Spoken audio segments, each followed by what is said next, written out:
लक्ष्मी का अपने घर में पूरा दबदबा था। हिटलर की तरह वो सारा काम अपने पति और बेटे से करवाती। धीरे धीरे उसके पति की तबीयत खराब रहने लगी।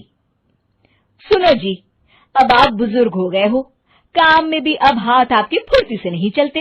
अरे भाग्यवान, भगवान से डर। तुझसे मैंने शादी अपने इकलौते बेटे के अच्छे पालन पोषण के लिए की थी, लेकिन तूने तो उसका बेड़ा गर्क कर दिया। मैंने क्या किया? पढ़ाया लिखाया, अब नौकरी नहीं लग रही तो मैं कैसे जिम्मेदार हो गई?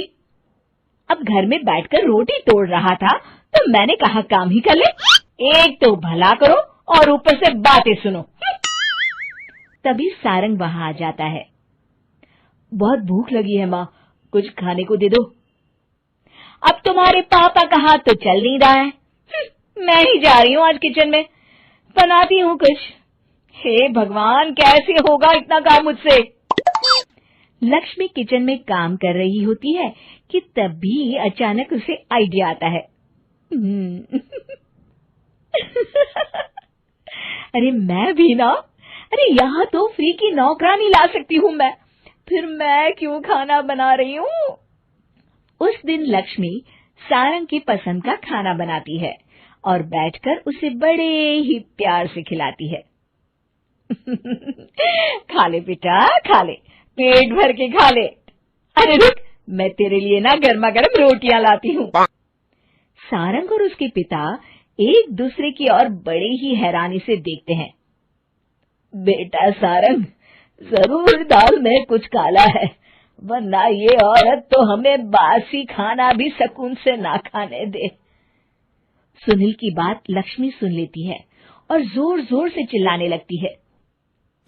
अरे हाँ, भलाई का तो जमाना ही नहीं रहा। एक तो आग में खुद को जलाकर तुम लोगों के लिए खाना बना रही हूँ और ऊपर से तुम्हें दाल काली लग रही है। अरे माँ, पिताजी का ये मतलब नहीं था, तुम बुरा मत मानो। अरे हाँ बेटा, तू कहता है तो मान लेती हूँ। लक्ष्मी सारंग के पास बड़े ही प्यार से बैठ जाती है और फिर कहती है, बेटा मैंने ना तेरी शादी करने की सोच ली है। अब तेरे पिताजी के हाथ भी नहीं चलते तो सोच रही हूँ तेरे लिए बीवी ले आऊं। अब पता नहीं ना मैं भी कब मर जाऊं। अब ऐसे भाग्य भी कहाँ है हमारे।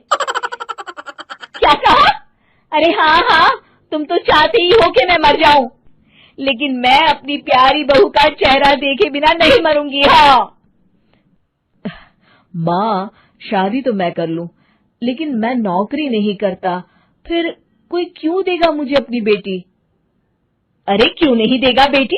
इतना बड़ा घर, खेल खलियान है, किस चीज की कमी है हमारे पास? जो आएगी राज करेगी, राज। हम तो ना कर पाए राज, ये बोलो कि एक और नौकर तुम्हारे पास आ जाएगा। मैं कहती हूँ चुप हो जाओ।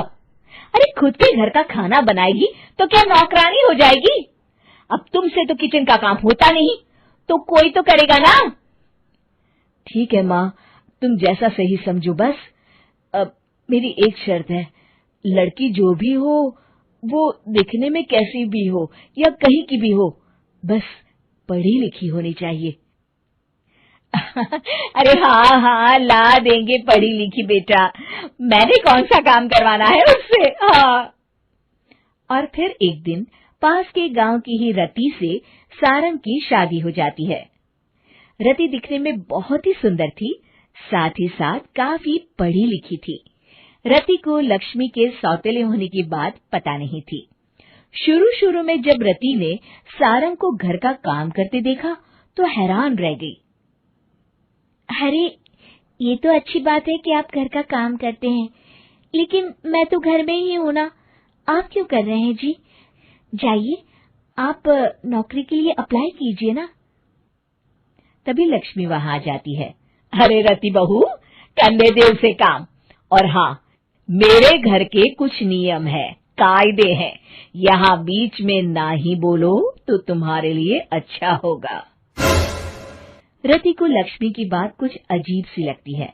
वो समझ नहीं पाती है कि वो ऐसा व्यवहार क्यों कर रही है, लेकिन उसे लक्ष्मी के सौतेले होने के बारे में कुछ पता नहीं चलता है। फिर एक दिन तो हद ही हो जाती है। दोस्तों, हमें उम्मीद है कि आपको हमारी ये कहानी पसंद आई होगी। कृपया हमारे चैनल को सब्सक्राइब करें और सभी अपडेट्स के लिए बेल आइकन जरूर दबाएं। और हाँ, वीडियो लाइक और शेयर करना मत भूलिएगा। Bye bye.